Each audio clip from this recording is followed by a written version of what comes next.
Honestly, I stopped caring, to be quite frankly with you. He's his own person and I'm me. And I promise, I mean that any wildcat you want to tangle with, they got nothing on Good me. morning, Your Honor. Patricia Mandernack for the people, P 84088. Good morning. And good morning, Your Honor. May it please this most honorable court, Kim Michon, Neighborhood Defender Services, P 59167. And it's my pleasure to represent the defendant in the matter. Good morning, Ms. Michon. Good morning, Mr. James. How are you today? I'm good. Good. So we are here for sentencing. So Judge, at the top of the page under offense, it says count 1 aggravated stalking attempt. Yes. It should just be aggravated stalking. Okay. And then the offense max, instead of being 2 years, 6 months, should be 5 years and or $10,000. Semicolon probation for any term of years, not less than 5. The defense agrees. Okay. Go ahead, Ms. Michon. Your Honor, the defense did have the opportunity to review the pre-sentence investigation report with my client. The corrections we have to make are a bit more substantive in that if the court reflects upon prior criminal adult history, 2 of 10, in essence, what Mr.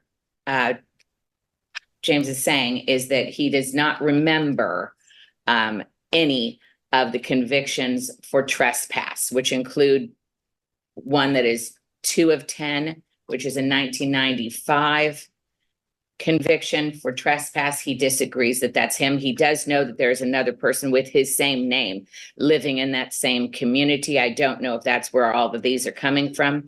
He's also going to object to 3 of 10. Wait, I'm sorry. Oh, sorry. So I see the one for 2 of 10. Okay, go ahead. And So- then there's one that's 3 of 10. He also has no memory of that whatsoever. Okay.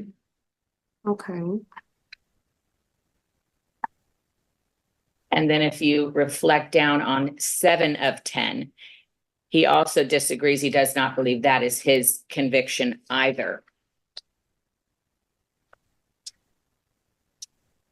Mind you, they are quite a bit older and I don't think have any effect on the guidelines, but he would be objecting to those. Okay. All of the others, he agrees.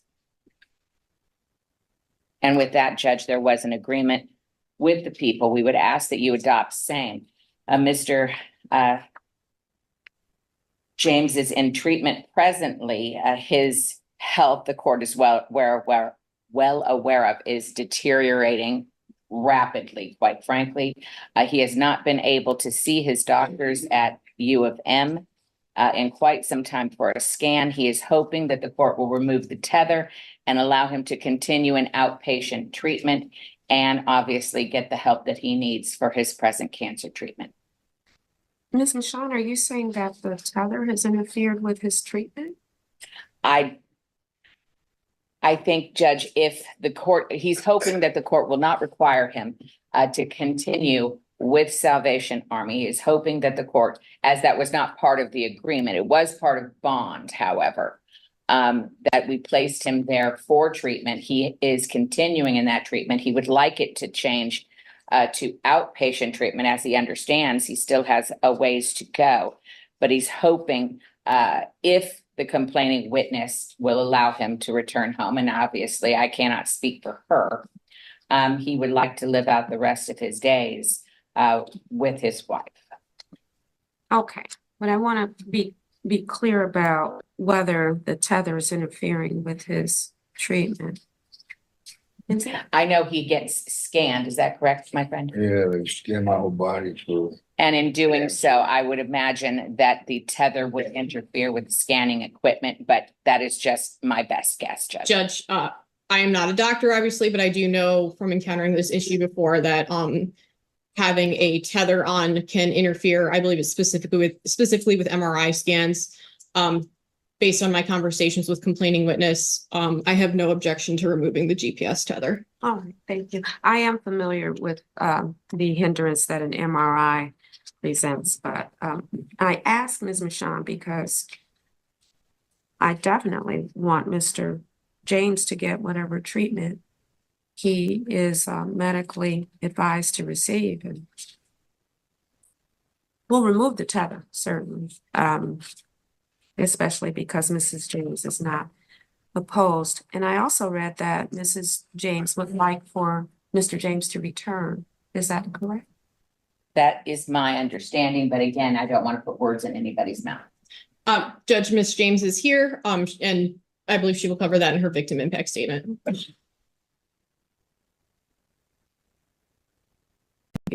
And Judge Miss James has requested that her victim advocate, Brittany Terrell, step up with her when she makes her statement. Is that okay? Certainly. Thank you, Judge. Your Honor, counsel, thank you for this time. Just one moment. Just one moment. Take a deep breath. I've been trying all morning. I'm sorry. State your name for the record. My name is, Go ahead. What would you like me to know, Ms. James? well, as I just told you my name. Thank you for giving me this time to speak with you today. I really didn't know what I was going to say, but then I started thinking, 25 years, literally half of my life. And there's been good times, but to be honest, there's been very few and far between. Because the battle always came first. But what it comes down to is I love him. I do love him, or believe me, if you knew me, I wouldn't have stayed. I tried to save him. That's where I went wrong. I had it in my head, if I could just say the right thing, he'd finally get it. He'll finally understand he needs to quit. And he did for 14 years. 14 years he was sober. And then one day he walked in the house and I just looked in his eyes and knew and went, really? And he was like, what? Well, you know what? There it was. It was all over again. I'm going to tell you, once you see the look in the eyes one time, you always know it the next time you see it.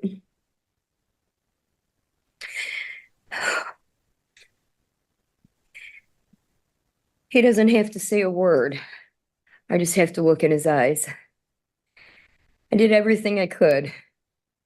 But I finally realized what it comes down to is he's gonna want to save himself.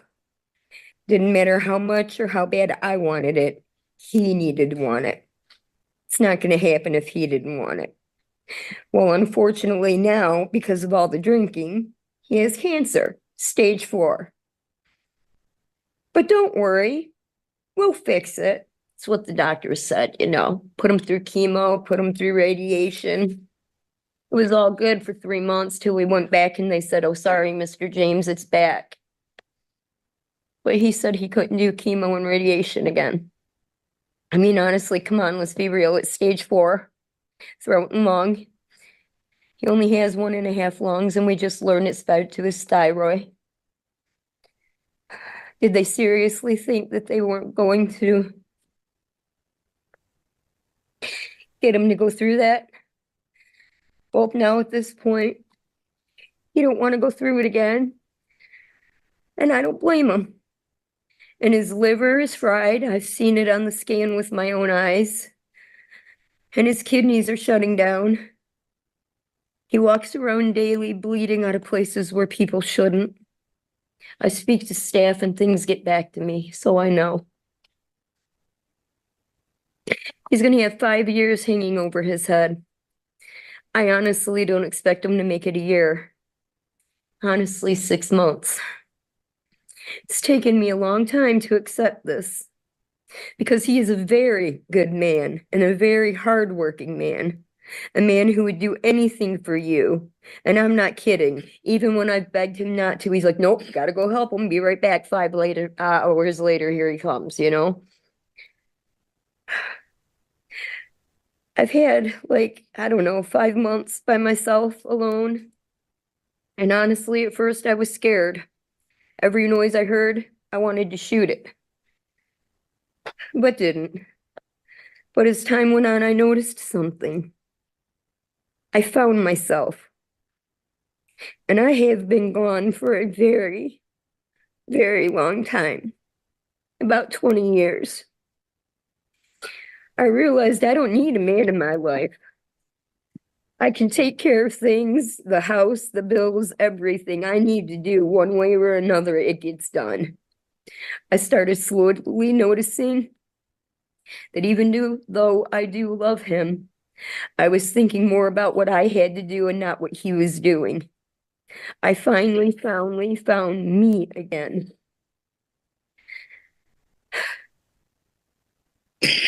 I have been for a very long time upset because all I do is worry, wondering what he's doing, where he was. Okay, my God, is he drinking? What's he doing? Is he coming home wasted? Are we gonna fight? I stopped all that. I don't do that anymore.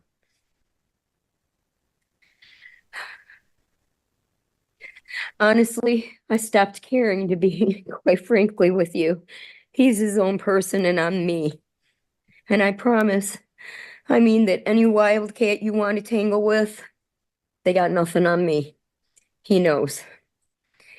With that said, as I mentioned earlier, he now has 5 years hanging over his head, and this sitting right over there, he knows if I even just see the look in his eye, I will call and violate him. That's not even a question. What I want with the time he has left is memories, ones that I want to remember, ones that mean something to me, ones that are not yelling and screaming and fighting and breaking things. I'm over it. I'm 50 years old. But I just can't do this anymore. I've already had one heart attack this year. I will not let anyone, including him or anything else, cause me to have another. I see myself in a different way.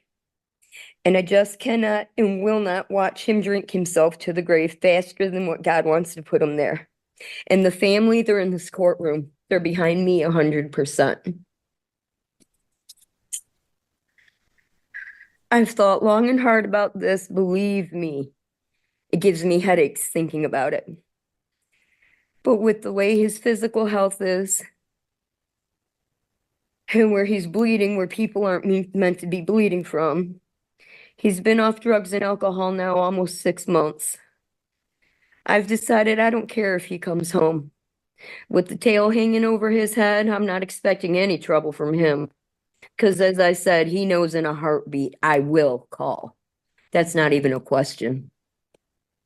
However, he does need to put in his head right now. In the half a year he's been gone, I've made changes in the home, changes I'm comfortable with, and he's just going to have to deal with it because I do. And I have the control, and that's what matters. And when it comes down to him and my brother, they're just going to have to find a way to let bygones be bygones and get along. Because that's my brother and he's my husband. What he did to me, I own it. I know he owns it. I can forgive, but I won't forget. And I swear on my daddy's grave, and that's a sacred swear to me for anyone who knows me. I'll break his fingers, call for EMS, and then the police after. So he can come home when you allow him. And I'm sorry this is all I could come up with. And I'm sorry if I wasted the court's time. But thank you for letting me speak with you.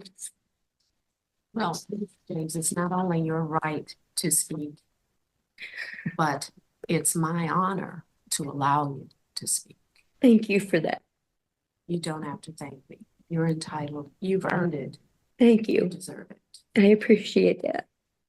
Thank you. You have a wonderful day. Ms. Michon, any allocution on behalf of Mr. James? Other than to say, and forgive the language, that is one heck of a lady. What an extraordinary woman that this man has. Both the grace she has shown, the strength she has shown, and the fact that she advocated for herself. That's extraordinary. And it was a privilege to see. And I hope he deserves it.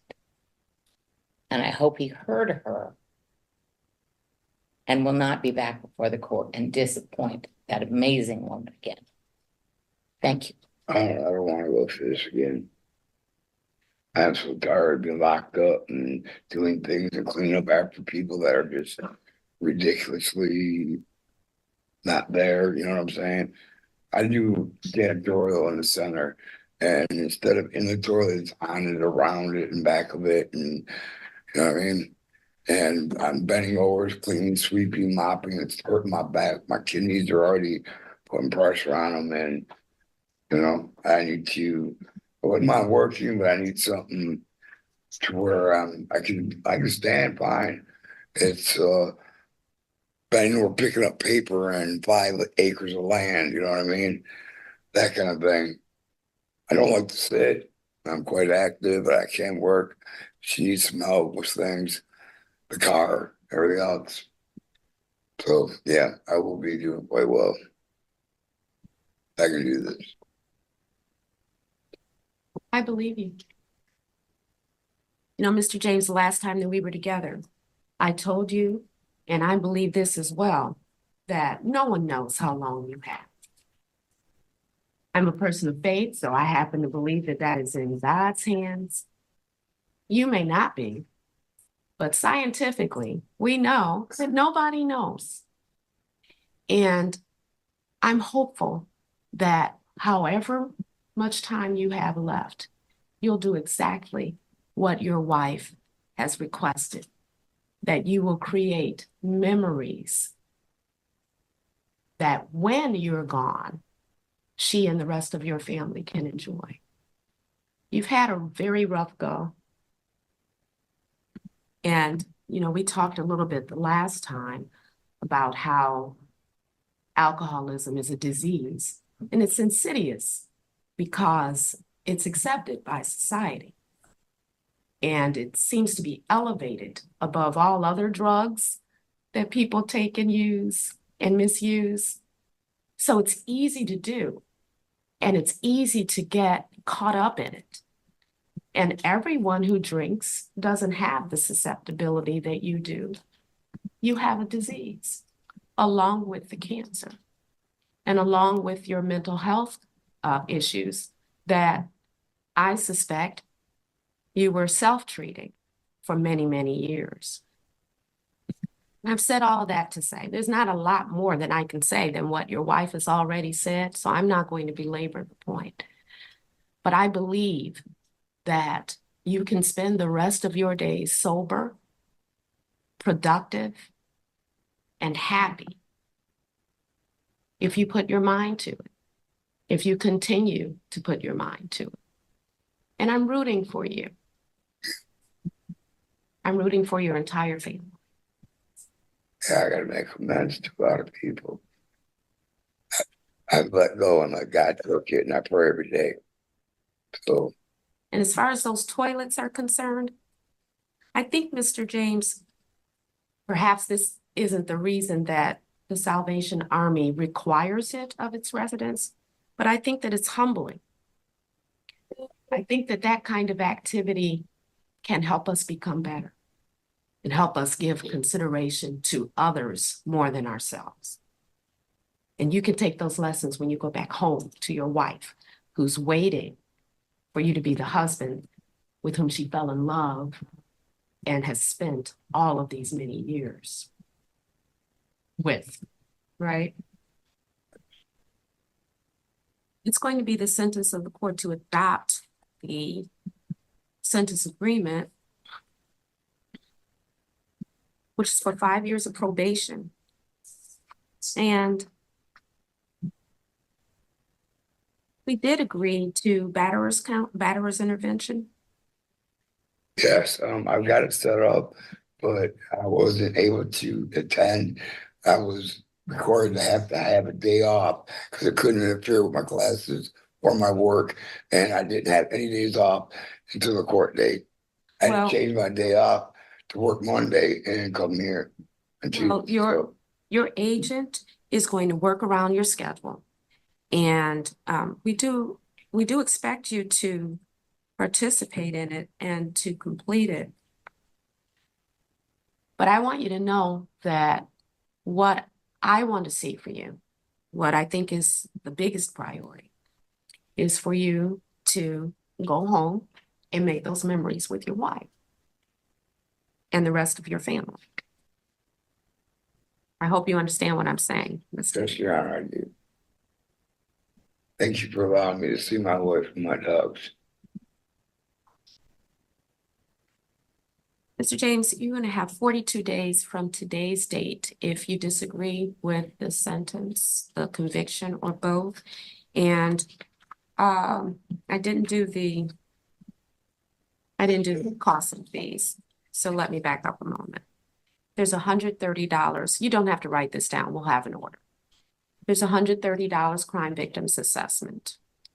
There's a $68 felony charge. Both of those, state felony charge, both of those are costs and fees that I have no discretion to modify. But the court costs of $1,300, I will waive. And I will also waive the $400 attorney's fee, because although I'm certain that you will agree that the representation that Ms. Mershon has given to you is worth far more than $400, that $400 doesn't go directly to the attorney. It goes to a fund to help provide other indigent defendants with counsel. And